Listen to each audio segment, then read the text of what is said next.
Hi, everyone, and welcome to this week's MRC webinar, The Evolution and Key Success Drivers of the Payment Function, which is being presented by SafeCharge and Edgar Dunn & Company. I'm Mike Splickle, U.S. Program Manager for the MRC. We're pleased to have you join us today and really appreciate your time. For those of you who aren't familiar with the Merchant Risk Council, I wanted to quickly share some information with you about us. We're a nonprofit trade association for e-commerce fraud and payment professionals. We were established in 2000 by a small group of merchant leaders who shared a goal of optimizing e-commerce payments while supporting their organization's risk management efforts. In the years since, our organization has expanded considerably. We currently support over 530 member companies in over 30 countries. In addition to webinars like this one, you can stay on top of current trends in the industry by attending MRC events throughout the year. We have 2 regional networking events, what we like to call Connects events, in Sydney and in Paris next month. In addition, registration will be opening soon for the MRC's annual Spring US Conference, MRC Vegas, and the call for speakers will be opening for our Spring European Conference, MRC London 2019. That will be opening soon. For more information on any of these events, please visit the MRC website, which is merchantriskcouncil.org. To see other upcoming webinars and events, or for more information about the benefits available to MRC members, please just visit our website. For attendees, we'd invite you to make use of the questions panel and go to webinar to ask any questions you may have for today's presenters, which we'll discuss at the end of the webinar. So I will now turn things over to today's presenters. We're very pleased to have Nicholas Vidrine, Chief Business Development Officer at SafeCharge, and Pascal Berg, Director at Edgar Dunn & Company, presenting today. In addition, we're very glad to be joined by David Redmond, Payment Solutions Manager at Inditex, a member of the MRC's Global Board of Directors, as a special contributor to today's broadcast. So Nicholas, Pascal, Dave, welcome. Thanks so much for presenting. Please go ahead. Thank you very much, Mike. Thank you. So good morning, good evening, depending on where you're based all around the world. Today is going to be a non-commercial webinar, as you know, as the MRC delivers. I'm going to share you, before we start, a little secret about this webinar. SafeCharge, as a payment technology company, is doing on a regular basis some investigations because you don't know what you don't know. So in order to develop new technology, we do carry out with Edgar Dunn on a regular basis some investigation. In that case, we decided to interview several payment leaders all around the world that we think are the most advanced in the merchant side of the business. David is part of this panel of leaders that we interviewed. This was first done for our own investigation, but then after we reformat that in order to share it with the MRC members. So we are very glad to do that today. There's no need to take any notes because there is a full white paper with all the conclusion of this study that is already available on the MRC website for download. I really encourage all the attendees to download this white paper because it has additional content. And that's a great thing to show to your boss, for example. It shows what should be your role. It's even close to a CV or a job description, I would say, of your payment function. The way that this webinar will be structured is that we drafted 7 habits, 7 conclusions about the payment manager of the future. We will go through each conclusion first on the theory side with Pascal from Edgar Dunn. Then David will comment on his day-to-day life and see if he agrees or not. And then after, we will have few polls in order to try to understand how is it working on your side. So without further ado, let's go to habit number 1, using payments as a competitive advantage. Thank you, Nicolas. So it's Pascal here from Edgar Dunn, and Nicolas, thanks for asking us to do this research, and thanks to merchants like David that donated the time when we interviewed them. And in the interviews, one of the comments that came up again and again is that for many of the payment managers, the payment function has really moved on, or is moving from being seen as a cost center, which is all about how can we reduce the cost of accepting payment, to a function where some of you as payment managers are becoming either so-called product owners. Here we have the example a gentleman in France, Bilal, that mentioned in his company is really a product owner of payments, and he basically, as a product owner, you run a P&L and really look at payment as a profit center. So that's a topic that came up a lot, and we thought we put it as habit number one because it was really mentioned by quite a few merchants. And the bottom line is really looking at payments as a source of competitive advantage, as opposed to looking at it only as a cost that needs to be minimized. So that's in a couple of minutes the key conclusions from the interview on that topic. David, any comments on this point? Yeah, no, I think that this one was a good starting point, to be quite honest. I mean, payments as a competitive advantage, it certainly is. I mean, I've got about 8 years history working with Inditex and e-commerce payments. So from when I started with them 8 years ago, and I suppose just for anybody who's not aware, Inditex sells Zara and various other fashion brands globally, but they have a physical footprint in many physical stores around the world. So the e-commerce, when it started back in 2010, came as like an additional channel on top of those physical channels. Traditionally, we would have set up payment methods, to match those physical stores, offering Visa, MasterCard, American Express, etc. But you can see, we've seen how within the e-commerce world, payments is almost somewhat scientific. Might not be rocket science, but there's a lot of alternative payment methods. There's different auth rates to be measured, etc., etc. So there's a lot of detail within e-commerce payments, which makes it stand apart. And if you don't pay attention to all of those e-commerce characteristics, you're going to suffer. So I think over the last 8 years, we've certainly seen that, and our teams within e-commerce have grown with that in mind. So I'm sure, like many other merchants out there. Good. So shall we move, Mike, to the first poll question, speaking about P&L? Do you run your own P&L as payment department? Sounds great. So we'll go ahead and open up the poll. We'll give people a chance to go ahead and vote, and then we'll share the results in a moment.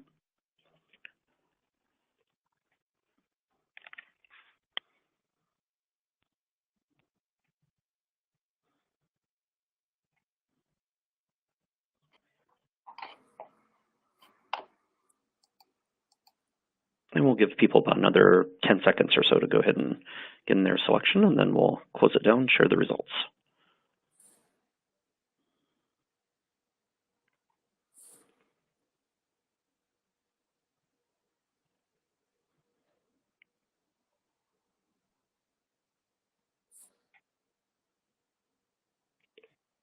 And there we are.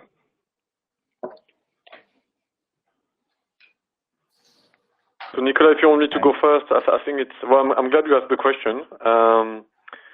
We'll have to see whether we have a very scientific side of scientific sample or not. But, assuming... Go ahead, because as a presenter, I cannot see the results. So you have to tell it to me. Oh, sorry. Okay, well, I think I can see it in my screen. It says 28% yes, run their own P&L, and 72% no. It's an indication. I mean, as you mentioned in the interviews, there were different stages of maturity. Some of the payment managers we interviewed had a fully formalized, P&L and a formal either title or job description that really, including this concept of P&L, and some were in the process of working it out. So it's definitely kind of work in progress, and we'll see how rapidly the industry, especially when it comes to e-commerce payment managers, move to this kind of setup. Good. Any comment? What's your case, David, at Inditex? No, I suppose there's definitely a P&L approach to what we're doing, certainly to a small extent at least, because there are so many elements involved in e-commerce payments, and e-commerce payments now has become so core to any of our e-commerce projects and our new launches.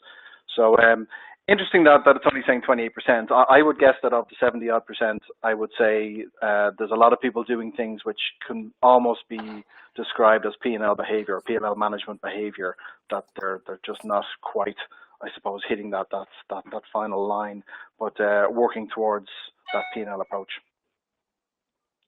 Okay, let's move to habit number 2 now. If you give me back the control, Mike. I think you should have it, Mike? Nicholas. Let me double check. Yeah, you should have control of the slide, so please go ahead. Okay, perfect. That means now to driving teamwork, connecting all departments. It's more a management aspect. So Pascal? So when we had the discussion with the payment managers, that's maybe the second topic that came up very quickly in the conversation, and there was a lot of debate about how do you how do you set yourself up internally to really manage payments, and how do you work with other departments, because most folks would describe payments as a cross-functional topic, or some use words like horizontal. It really applies across the company because there are some IT aspects, some security, some treasury, cash flow aspects, commercial, of course, impacts the customer experience, and so on and so on. So here, what we saw is increasingly the structuring is either there's a dedicated kind of payment team. So some of you call it payment strategy, payment management, or just payments, doesn't matter the name. As well as many of you have also a governance process, again, call it a payment committee or whatever it is. But the point is that you would meet, it's a group of folks that would meet at least quarterly, if not monthly, sometimes even more frequently, including stakeholders from your marketing department, your finance department, your IT department. Here we have the example of Southwest Airlines, for instance, that has this kind of payment strategy committee that meets frequently. And often the case, there's a lot of discussions where what's the best way of doing it, and I think people are still working through it. I'm not sure there is a single blueprint to implement, because of course it depends how centralized the company is, how international it is. But definitely a sense that the new structure requires internal payment expertise, and definitely this one of the key skills to have is connecting the dots, connecting your colleagues in different departments. To be very interesting to hear from you, David, how you handle this challenge of working across the company on this topic. It was interesting reading this piece because, well, again, a company the size of Inditex, I mean, we do have multiple departments involved in various projects that we do in the e-commerce space, whether they're commercial teams, IT teams, legal teams, data security teams, etc. So even logistics teams, everybody's involved on the projects that we do. Do we have an actual executive board for such things? I suppose not really, but at the same time we have the same people involved to make sure that projects get delivered, and everybody who needs to participate in it will be involved. So again, there are regular meetings with these various groups all the time to make sure that the projects that we do run as smoothly as they do. It's an interesting approach to see, do you create an executive board above all of these departments that otherwise might be considered to be somewhat siloed, as opposed to having a consolidated approach. But again, there's arguments to and from that structure. But I suppose when it comes to the e-commerce approach, and e-commerce has its own business line, you do get these groups coming together, and it makes sense. So yeah, to a large extent, we have this. There's the same people will come together regularly to make sure that all elements of a project in e-commerce, which again has a payment piece to it, but not just payments. Like I said, could be logistics, could be anything else, which everybody will play a part and come together to make sure it runs well. A question, David, your reporting line, is it more to commercial or to finance? Mine is on the treasury side. So I know you've mentioned there in this section, a traditional treasury and corporate sides. That's my side of the business, which is, again, the corporate control and the rules around, the relationships we set up with different partners, making sure, contracts are adhered to, et cetera, et cetera. So yeah, to a large extent, I'm on the corporate side, but I speak so regularly with the commercial guys that I could be considered commercial as well. So and again, remember within Inditex we've got Zara, but we've also got 7 other brands. So it's almost like I have 8 companies that I work with to make sure that all of these e-commerce pieces work together. Okay. What's your experience, Pascal? Because I remember this debate for years now, where half of the company have payment reporting to the commercial side and other half to finance. I remember Sony, for example, had this function in the commercial team. What do you witness, Pascal, in your... Well, both in the interviews, no, it's a good question. But both in the interviews we did for this research and also, through the project work we do, to be honest, increasingly, it's a question that doesn't have a right answer.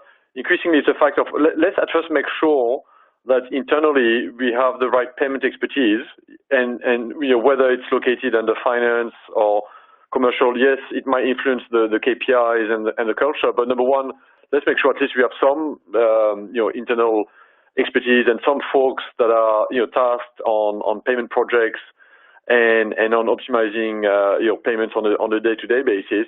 That really is still many of you are still finding out what's the right profile of these people. How do I recruit them? We'll talk about KPIs later on. And then the second thing that's most important is how do we, which is what David was saying, is how do we make sure that these payment folks work well with whether it's legal, logistics, and the other parts of the business. So yes, it is still important to know where to locate because it does influence clearly.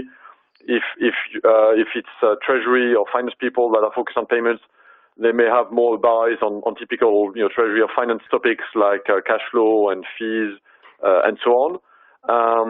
But not necessarily. And it's an evolving picture. As I said, I'm not sure there's a blueprint. I'm not sure we find and maybe there'll never be just a single best way to organize yourself. So I guess the answer is it depends.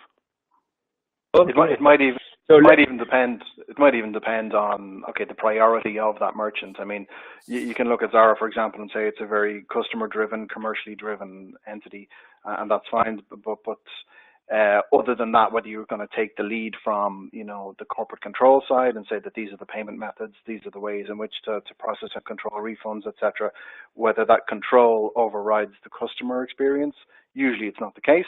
But it's going to depend on, I suppose, the strategy of the entire merchant by itself.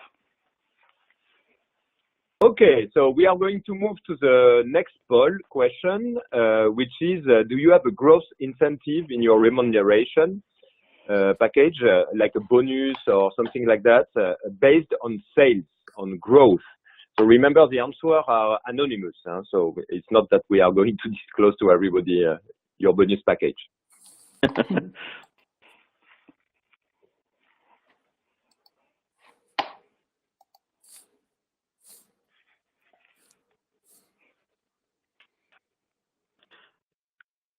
Thanks, Nicholas. We'll give people another few seconds to vote, and then, same as before, we'll share the results in a moment.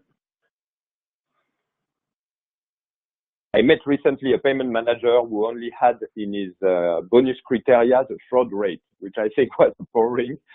But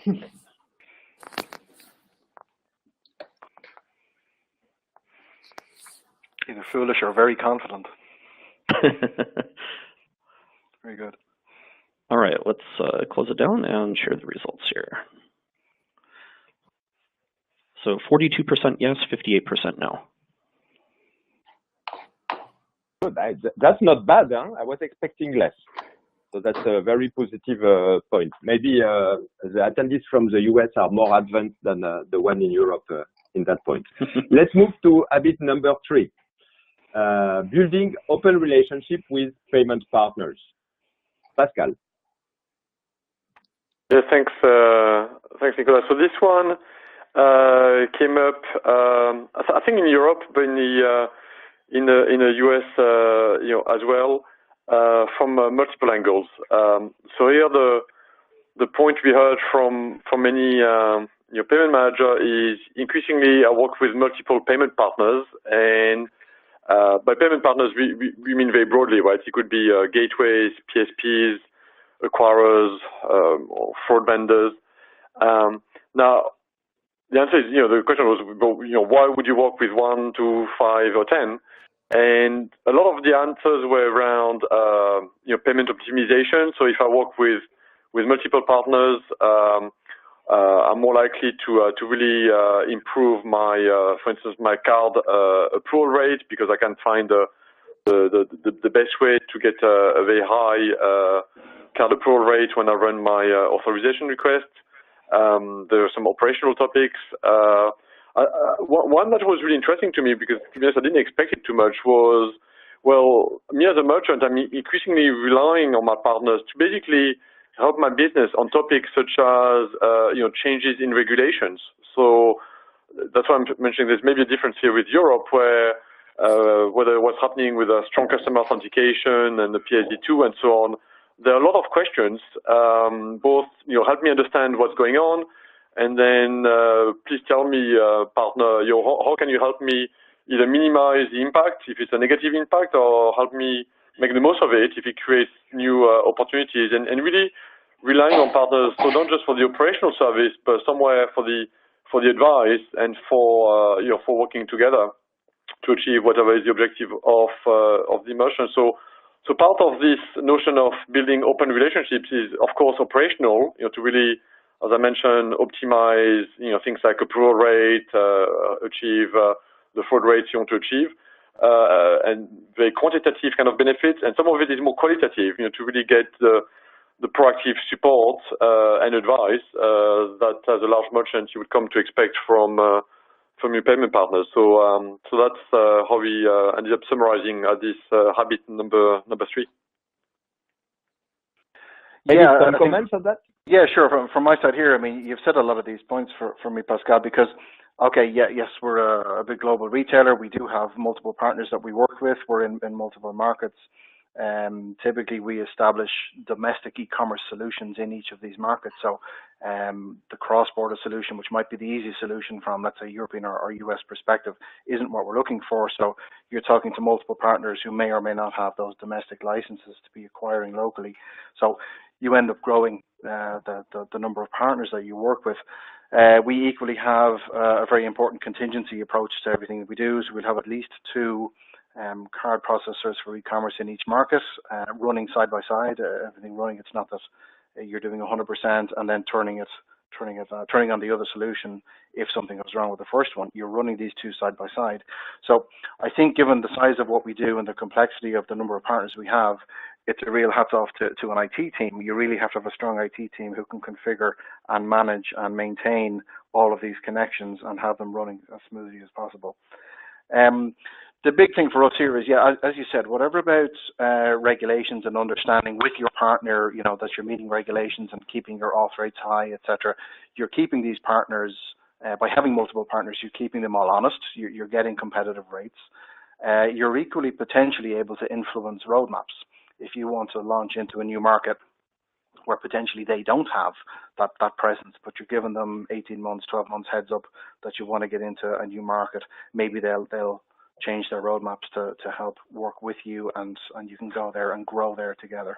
So that's the way in which we've approached a lot of our payment partners. We have numerous payment partners, but some of them are better than others, and some of them are very, very proactive and very effective at growing with us.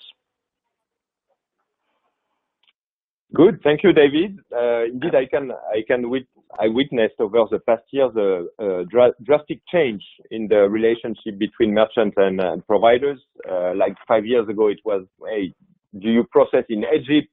What's the price? Kind of thing.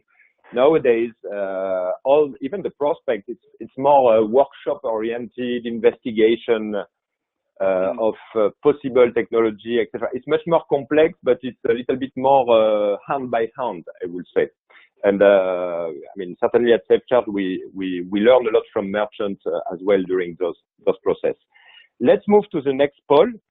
That's an easy question, this one. Do you have a relationship with several partners?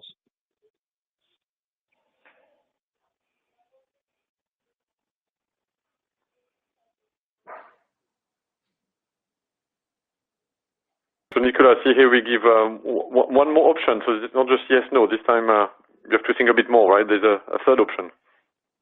Yes.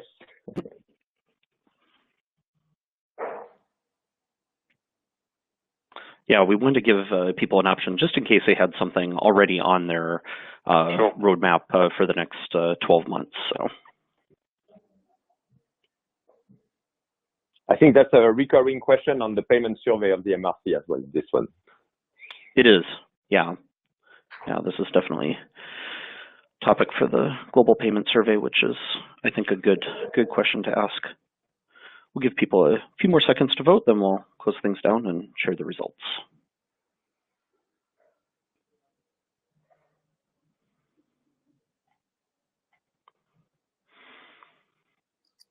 So almost 3/4 say yes, 74%, 9% said no, and 17% indicated not yet, but within the next year. Okay, we were expecting that answer roughly, yeah? Okay, let's move to the next habit now. Habit number 4, leveraging growth hacking technology. There is an example which is A/B testing, but it's not limited only to A/B testing. Yes, so here, if I can add what we heard from the interviews, A/B testing came up a lot, and why was that? Is because as a payment manager, typically you have increasingly more choice, more options. So in a given market, for instance, you could decide to accept local payment methods, and there might be more than one. There could be 3 or 4 that you could accept. Or from a fraud perspective, you might adopt very different approaches. And here, some of the large merchants we spoke to, I mean, literally they said, we don't make any changes without doing A/B testing. And whether it was, I think we have a quote from Betfair in the white paper, and from another merchant as well, whether it's domestic versus cross-border acquiring, whether it's deciding to apply machine learning to some of your fraud practices. It's really this ability to more or less scientifically compare A with B, so that you have the hard data, the numbers, to really make a decision. So yes, you're right, Nicolas. It's not the only technology, or if you want, approach in that habit number 4, but it's definitely one that was mentioned by many of the payment managers. Another example, so that we don't only talk about A/B testing, which I found quite intriguing, was one of the payment managers has basically an algorithm where they use to decide how to route a transaction, and that's something that they do internally so far, because they believe that it helps the business, and they've developed the algorithm themselves internally, and they decided to set up a competition. So they invited 2 universities, so 2 groups of students, to basically run a competition and to see which algorithm would basically over a number of days win the game. I mean, it's not a game; it was real business. But here the idea was you leveraging the know-how and the expertise of some leading edge students, and that might help you in that case get an even better algorithm.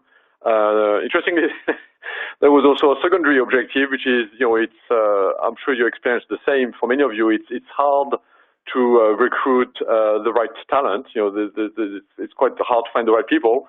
So it was also a way to identify, future recruits for your technology team. So I don't think it was the main objective for that merchant, but it was a nice, side effect. So just a couple of examples about what we mean in this habit number 4. So hopefully that makes sense as examples. No, it does. I mean, from my side, yeah, it makes a lot of sense, and there's a lot of scope, I think, for improvement on our side. I mean, we do a lot of this, and we have a very advanced IT team, but there's certainly room for improvement, and I think we are slowly but surely getting there. I think we use a lot of our, I suppose, ability to have multiple brands. We've got our 8 brands who sell, and you can very much differentiate Zara from Massimo Dutti, Pull & Bear, etc. That you would see different targets and different ways of which approaching, a payment method strategy, which they do. But at the same time, it gives you the option to see how maybe smaller alternative payment methods perform with a smaller brand without having a big impact on Zara, for example. But yeah, it's a really good area to grow, and all of the investment that you can make in technology for this is definitely worthwhile.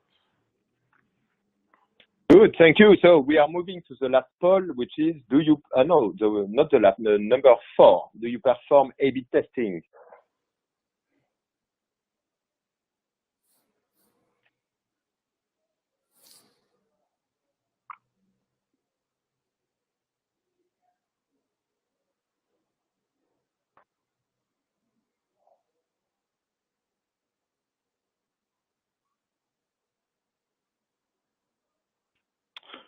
All right, we'll give people another moment to vote, then we'll share the results.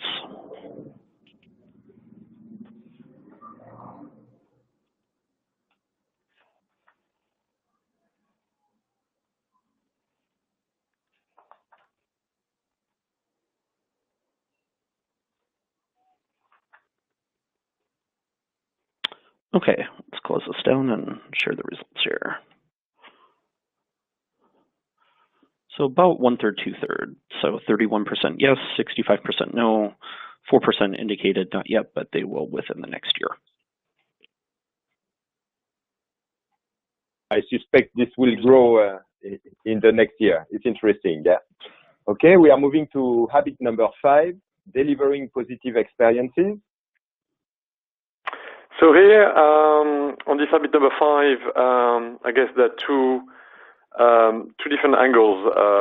It's about delivering a positive customer experience, right? So the really two angles in the interviews. A lot of the payment managers told us that they're really improving the way that they monitor and identify very early on if there is any issue in the customer experience when it comes to payment. So we'll talk about KPIs later on, but increasingly some of you have dashboards, sometimes even in real time, where you measure the uptime of your payment page.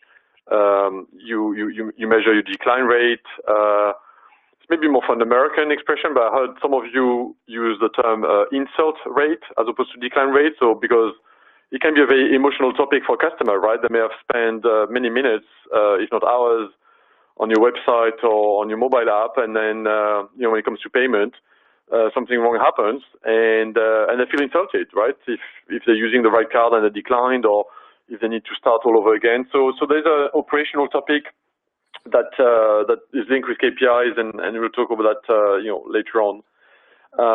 And then there is a more, I would say, marketing and branding aspect, and actually we cite David in the white paper. So I'll let David talk about that later on, maybe about the decision to do Apple Pay to support the brand. But what was interesting here, some of the interviews we did, maybe before David shared his experiences, some of the interviewees were either existing corporate treasurers or ex-treasurers, and they were talking to us about using words like conversion rate and customer experience, and it might still seem like a small thing, but if we'd spoken to these people maybe 3-4 years ago, I doubt that they would have been focused on topics like a conversion rate or customer experience. This is not typically what a corporate treasurer, in my experience, focuses on or is comfortable talking about.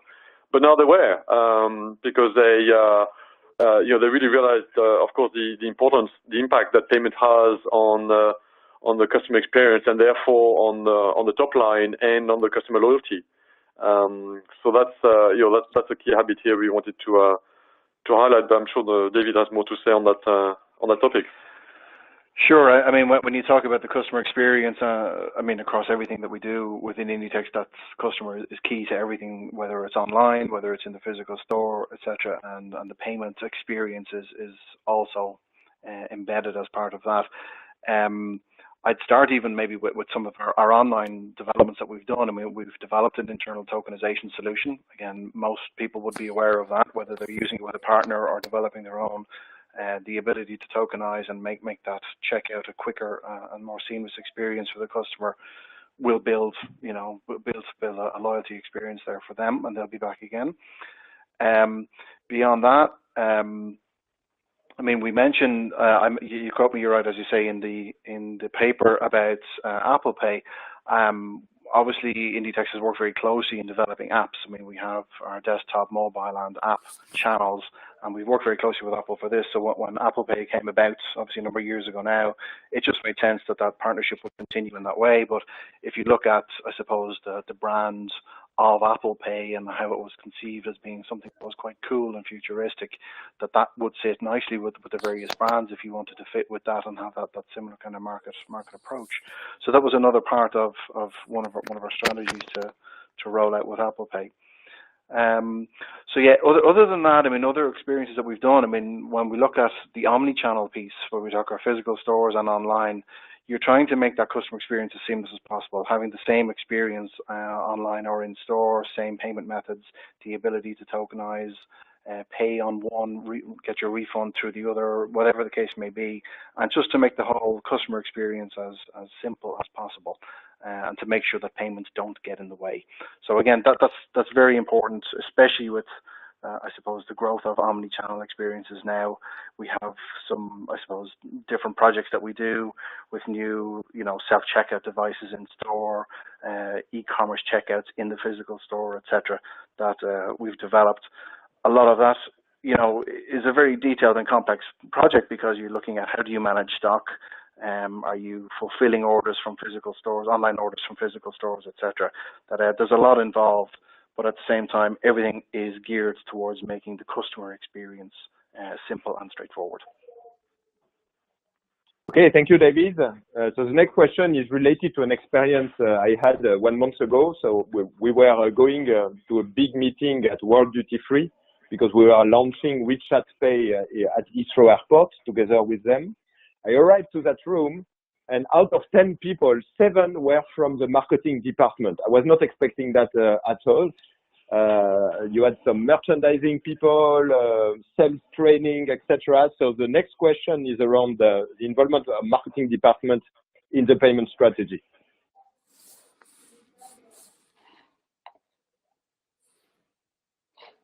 You want to take this one, Pascal? Well, I think we're waiting for the attendees to vote. Oh, sorry, apologies. Sorry, I'm not paying attention. Excuse me. Yeah. No worries. I mean, I don't think I'm allowed to vote, but it's a very interesting question, and it'll be fascinating to see what happens. And you're right, Nicola. It's increasingly when you go to workshops with merchants, you end up having folks in the room that maybe were not there 2 or 3 years ago, and I think that's a good thing. Let's see the responses. Okay.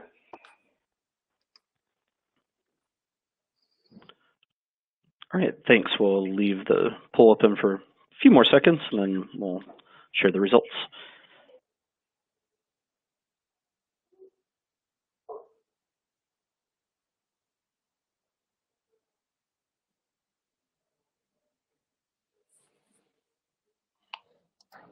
So interesting split, almost 1/3, 2/3. So 36% yes, 64% no.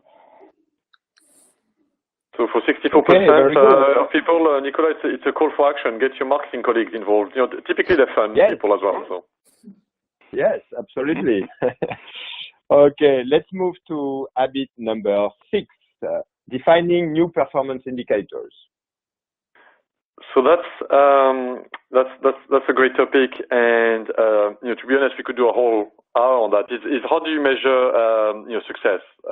What does success look like if you're a payment manager?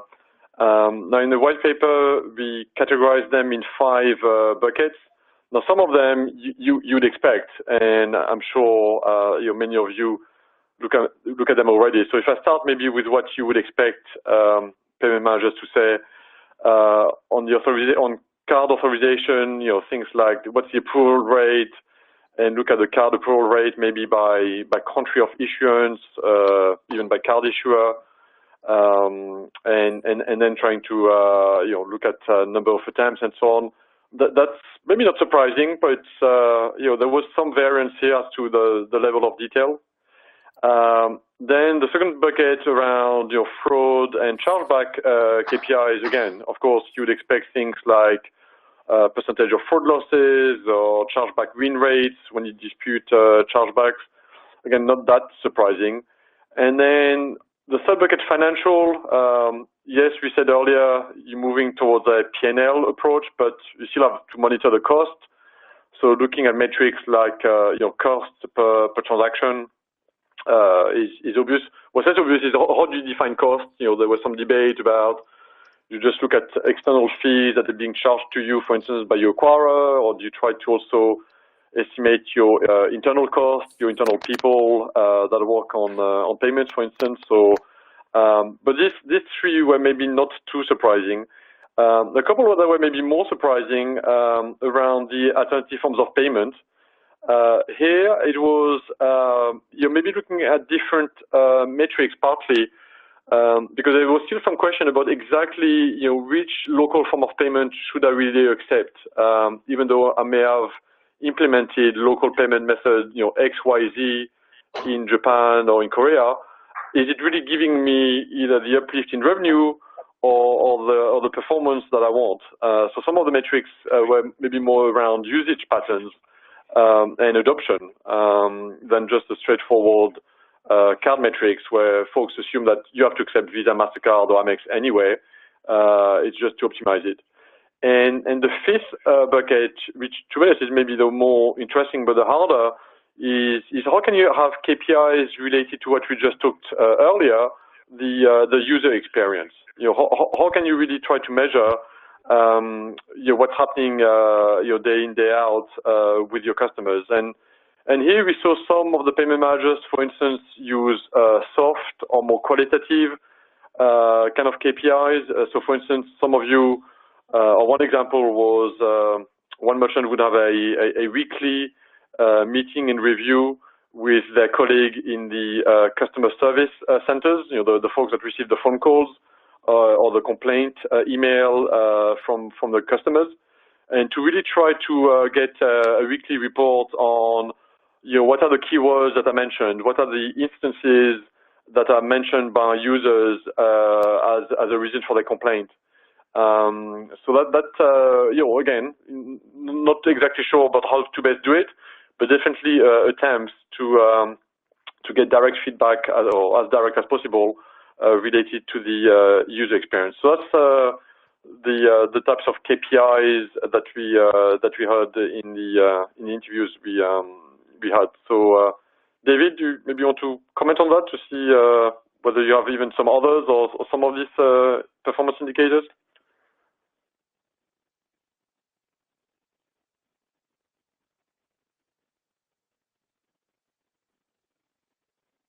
Okay, so David is not I'm back. David? Sorry, I'm back. I don't know how I got kicked out, but I'm back. Sorry, Nicholas. KPIs, David. Yes, sorry, yes, no. Apologies now, I missed the last 2 minutes, but what Pascal mentioned there, the standard KPIs, I mean, yes, we have in place all of those, measuring authorization rates, fraud rates, chargeback rates, etc. This one is a really interesting topic for me. I think in the white paper, you list me saying that this is a new, very important area for us. We've just scratched the surface of this because I think for bigger merchants, we mentioned earlier how we all have multiple payment partners. How do you can consolidate these KPIs and to be able to potentially play partners off each other and make sure that you're getting that solid or those solid performance rates is difficult to do. The next piece on this for me is whether you can do this in real time or whether you're looking at these results a day late, a week late, a month late, who knows. But again, you need to be able to do these things in real time. They were two pieces around KPIs that I thought might be interesting. The other piece, when you talk about user experience KPIs, I mean, you can get into nitty-gritty detail on this with things like, for example, how long does it take your customer to actually receive their refund? Is one example. In certain markets where, the issuing banks might take a while before they'll credit that refund back to the customer. Why is that the case? We know with various regulations coming in place, and new things with Visa that I've seen, refunds are going to be pre-authorized, etc. So again, the money will go to the customer very quickly. And again, that's fine. That might be great in some of the more developed markets, but not so much in some of the lesser developed markets. So When you're looking at global merchants who are trying to have standard approaches and standard KPIs and standard measurements across the board, it's a very interesting topic to see who's doing it well or where it's working well and how long it takes to be applied in various other markets. From SafeCharge point of view, it's been a dramatic change over the last year. Of course, we had a set of control panel with some KPIs, but more and more merchants ask us to be able to query themselves our database because everybody had a different KPI. So we had to enter into a massive product development for that. We also have a dozen of merchants who ask us as a service to monitor KPIs and to warn them. Let's say they have one KPI and they say for this KPI, if it's up 10% live, please call us or action. So there is an additional duty that we had to implement, which is to monitor live the KPIs. You know, we have a room with full of screens with red and green because we have the instruction from very large merchants in order to be proactive on those KPIs and to call them on their mobile or whatever. After 10 minutes, there is a change that is significant. I invite the attendees to read the white paper. There is an interesting testimonial from Paul, now moved to CEO of the MRC, former Ticketmaster payment director, where of course decline rate, etc., are analyzed very carefully because it affects the brands as well. If you want to buy a ticket for a concert of the Rolling Stone and you have a decline on your card, it's very frustrating for the consumers using Ticketmaster. So I invite you to read this. We are moving to the last habit number 7, which is playing a leadership role. So we had our first chief payment officer that we met at the MRC conference. Pascal, any comments?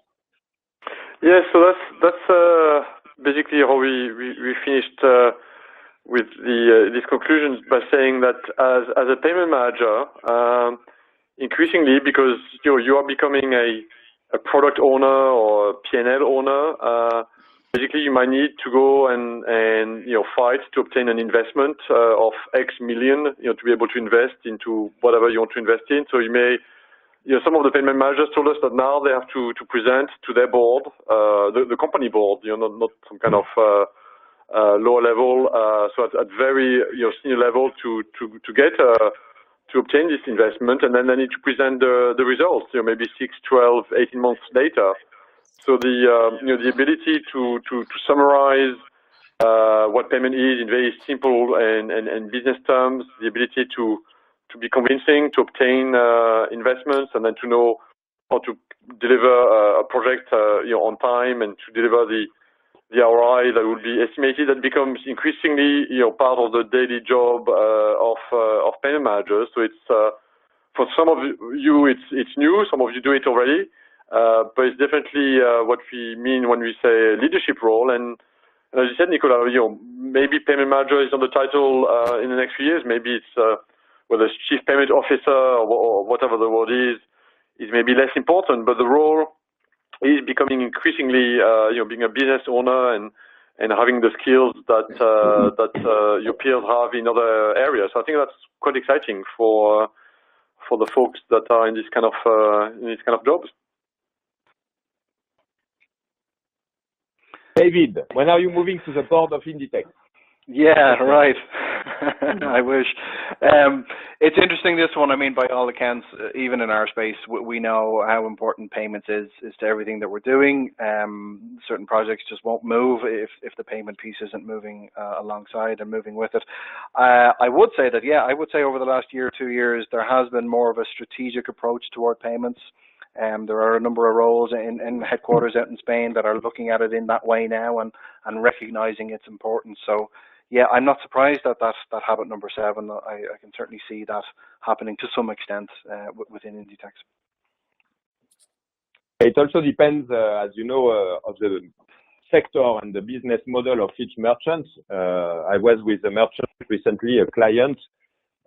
He was telling me that payments for him represent the first variable cost of the P&L, because it's a digital merchant, so they have only fixed cost, and the first variable cost of the company is payment. So this on one side, and because it's all profit, whenever they have an additional sales, is also responsible of 15% of the sales, depending on the type of payment method, the decline, the acceptance rate. So in that sense, he went to see his CEO and say, look, I manage the first cost, I manage 15% of the sales, give me a promotion, and it worked.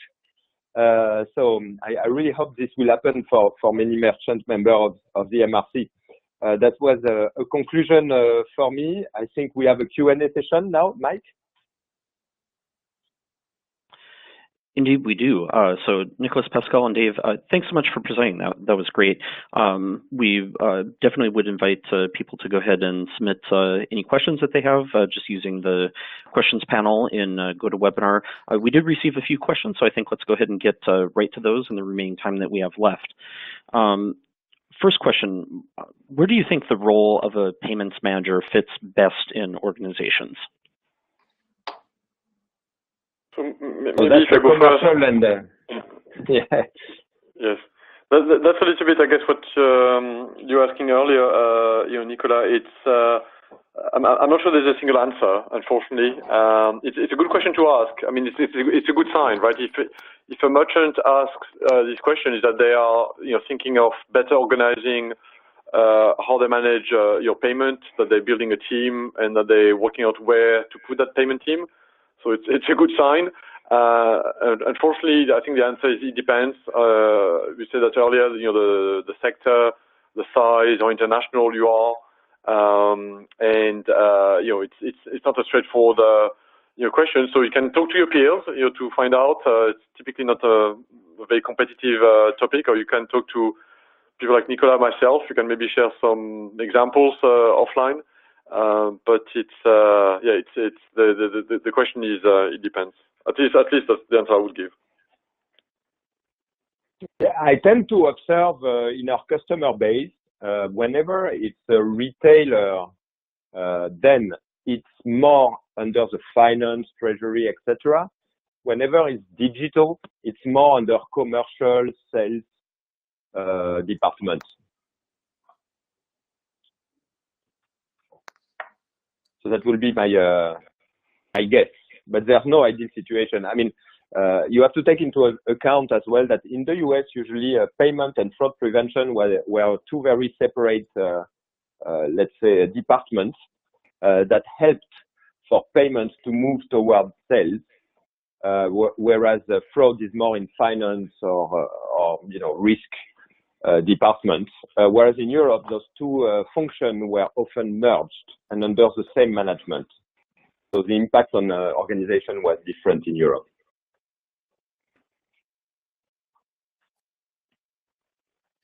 All right, great, thank you. All right, yeah, let's go ahead and move on to the next question, which kind of dovetails a little bit on the question that was asked a moment ago about where the role of the payments manager fits best in organizations. This attendee would like to know, at what point do you think companies should start thinking about establishing their own payments team? Is it a certain revenue threshold, or what are your thoughts or recommendations around that?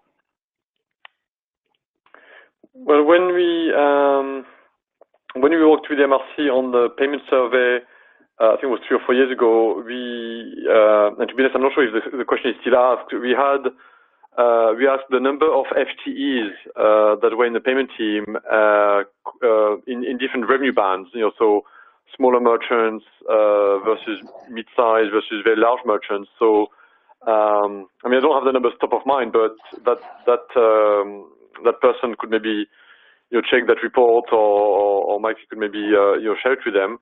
No, it's not a mechanical. It's not like as soon as you have more than $500 million revenue, you should have a payment manager, because as Nicolas said, in some industries, payment is such a big part of the cost, or is such a big impact on the revenue, that maybe even if it's $100 million of revenue, maybe you need a payment manager. But to give you some examples, when we spoke with medium-sized airlines of maybe 2 to 3 or 4 billion euros of revenue. In some cases, they had already a team of 10, 15, 20 people. So it's not only the largest merchants that are fully equipped with this kind of size. So it's so hopefully the benchmark from the MRC can help start answering that question, and maybe David or Nicolas, you maybe have your own answers. The only thing I'd add on to that is let's say, regardless of the size, to assign the responsibility of payments knowledge and payment management or payment method management, there's a lot within it. Whether it's a resource that ends up spending half of the time at it or not, there's a lot within our world that I know everybody probably on the line here is well aware of. But regardless of the size, if you want to have a successful approach and a successful strategy for payment methods, it's worth a resource. So, okay, grow as needs be, but there's a lot within the area that we're working in. Yeah, the first person who had an independent P&L and department was in 2012. It was Conci at the time at Skype, when it was before Microsoft time. And he presented that. I'm not sure if it's still in the library, but he won the Merchant Award in Las Vegas, in the MRC Las Vegas. And it was all about how to convince his management to have his own P&L and department. And he was saying very simply, I'm going to ask you for 2 million and I'm going to bring you 10 million. I mean, at the end of the day, we all work for figures, right? Indeed. Next question kind of dovetails on what you were actually just mentioning, Nicholas. From a merchant's perspective, is there profit in payment processing? And what is the source of revenue to the merchant's payment product owner?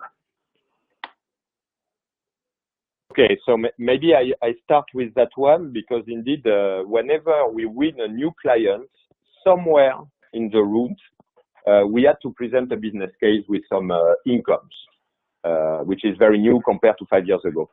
So usually it's optimization of the acceptance rates. The second source of revenue is what we call cascading of transaction, meaning that when you have a decline, to route it to another acquirer. We are multi-acquirer. We have 22 acquirers. So we try with SafeCharge acquiring. If there is a decline, we will offer a second acquirer in order to try to recover this transaction. And lastly, we also do, when there is decline on a single card, we try to promote another payment method that was not offered on the first place. And then we grab 5 more persons. Let's say the card is not working. There is a message saying, do you want to try with PayPal?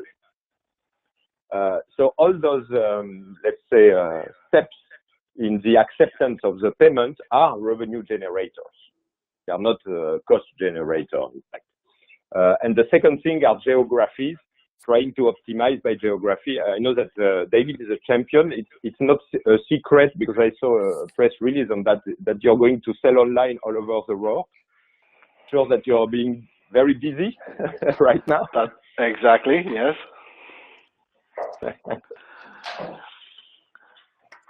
I mean, yeah, I know your approach by country is to be very granular in the analysis of country by country, etc.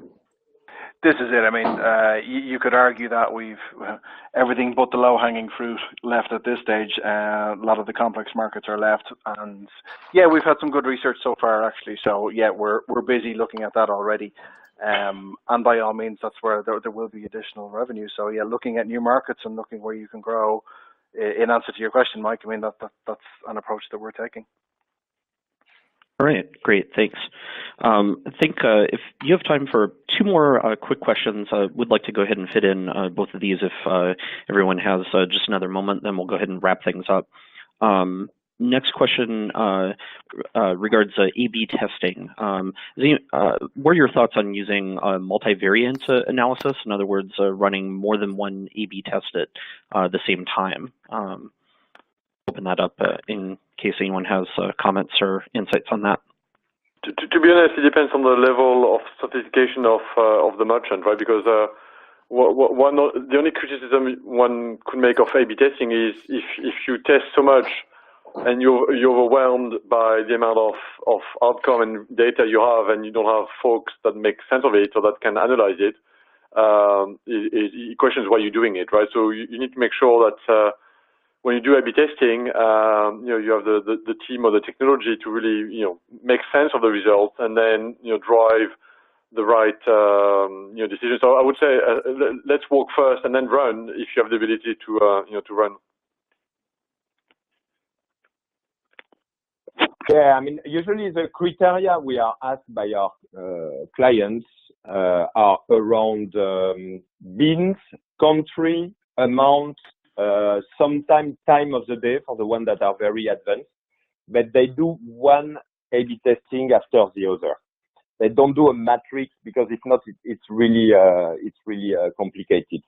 And they usually separate when it comes to the payment method at checkout page A/B testing, which is another matter, where they will try offering card only, card and PayPal, etc. And then they will calculate, depending on the cost of each payment method, what they would offer. But they don't mix it with, the bin and the amount and things like that. That's what we observe. But this is evolving very fast, very fast. Great, thank you. One last. I'm sorry. Please go ahead. Go ahead. No, go ahead. Okay. One last question that I think we'll go ahead and wrap things up. Can you please give an example of how KPIs that are now being put into place can evaluate the payments function? I wanted to go ahead and close on a KPI question since we had touched on that earlier. I would suggest the white paper gives some indication, so maybe it's incentive for people to read the white paper that includes some of the KPIs we suggested. The extra layer is what David said, right? So it's deciding which one to make real time, and/or which one to ask a payment partner like SafeCharge to monitor on your behalf and to proactively alert you as a merchant if you go out of range. So hopefully between what's in the white paper, and I know the MRC has done surveys as well that indicate some of the KPIs that are used by merchants, that should be a good source of inspiration. How many KPIs do you have at Inditex, David?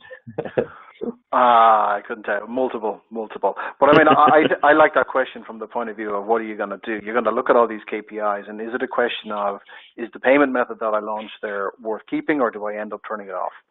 Or if I am processing it with one partner, is there just a problem there and I need a new partner in order to process it?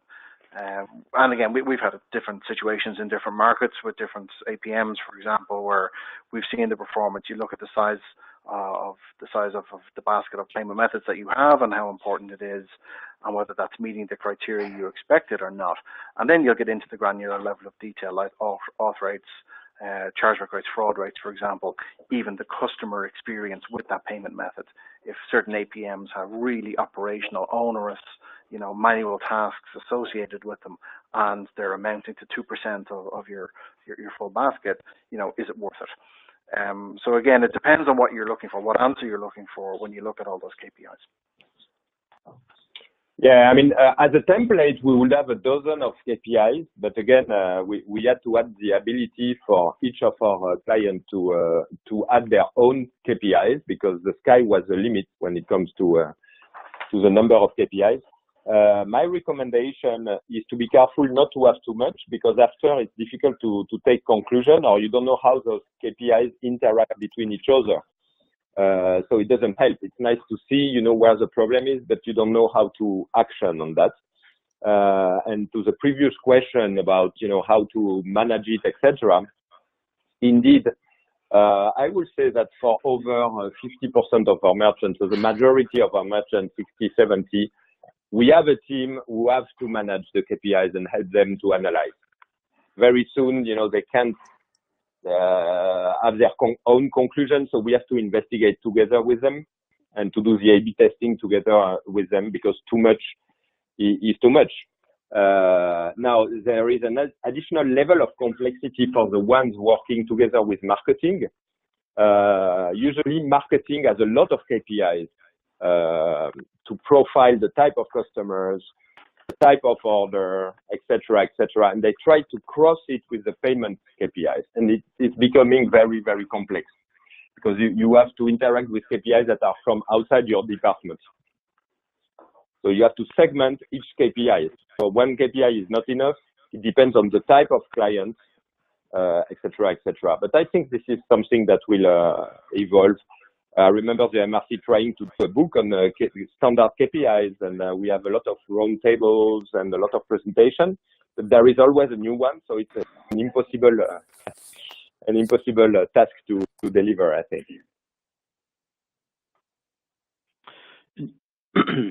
Indeed. And since we had talked about the white paper, just for those that are dialed in or they're going to end up listening to the recording after the fact, we definitely encourage you to download a copy of the white paper. It's called The 7 Habits of Successful New Payment Leaders. It's found on the MRC website. If you just go to merchantriskcouncil.org, scroll down to the payment section of the homepage, and then just click on the tile that's associated with that particular content item. It's currently featured on our homepage. In a few weeks, we'll be replacing that with sessions from our recent conferences in Malta and Chicago. So if you don't see that on our homepage, you can just go to the Resource Center, go to the white paper section, and you'll see a link to it right on that. You can just click on that and then download it from there. So Nicholas, Pascal, and Dave, thanks so much once again for presenting. If you have any closing words, please go ahead. Otherwise, we'll go ahead and wrap things up for the day. I wish to thank all the attendees and also all the payment leaders involved in that survey. Not only David, who is on the call. Thank you, David. But I know some others are connecting, and they are listening to us. So it's been a pleasure to collaborate, and I hope we'll do so in the near future. All right, fantastic. Thanks once again to everyone who attended the webinar today, and especially those two who had submitted questions. We'll have a recording of the webinar along with the slides available for MRC members within the Resource Center on the MRC website by the end of the day on Friday. So thanks again for your time. Have a great rest of the day. Bye, everyone. Thank you. Bye-bye. Bye-bye. Bye.